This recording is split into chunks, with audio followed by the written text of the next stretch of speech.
Coverage you can count on continues with all you need to know.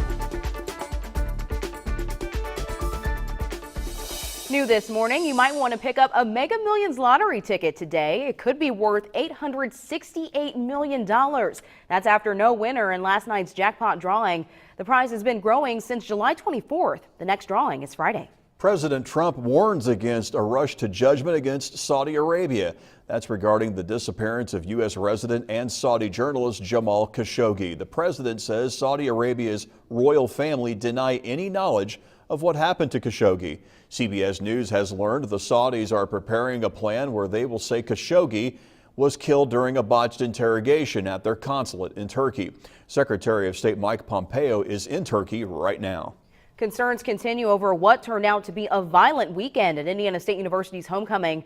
One of the many traditions is Tent City. This year it ended early. That's after a fight broke out, getting campus and city police involved. One student said she looked up and saw someone running back and forth in Tent City with police chasing him. Sean Keene is assistant police chief for the Terre Haute Police Department. He said this year THPD was called to more than 8 fights within just 2 hours. Brand new grandstands could be in place by November at the Vermilion County Fairgrounds. That's after a fire destroyed them almost 2 years ago. Organizers are also planning for new bathrooms and lighting.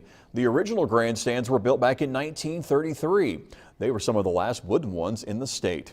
A new report says a buckled track was the likely cause of June's train derailment in Princeton, Indiana. The report says the incident caused more than $1.8 million in damage. 23 train cars derailed. 8 of those were carrying hazmat materials.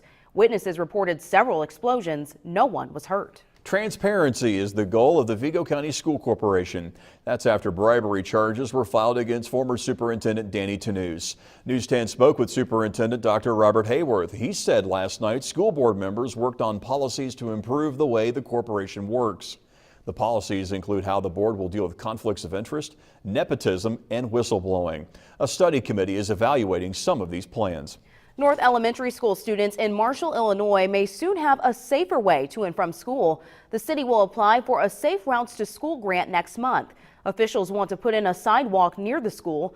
This would prevent students from walking in the road to get to school. The city also hopes to get more signs to warn people of the school zone on Route 1. The state of Illinois working to prevent a repeat of 2016. That's when the state's election system was hacked. This year, cybersecurity units will be protecting voters' personal information. Votes will be monitored electronically and will also have a written record to ensure accuracy of elections. The Illinois National Guard will also help. And a reminder, you can cast your ballot right now. In many counties, you can go to your courthouse or clerk's office. In Vigo County, you can vote at the annex between 8 in the morning and 4 in the afternoon. On October 30th, other vote centers will be open. We've linked you to all of the Vigo County Vote Center locations and times at WTHI-TV.com.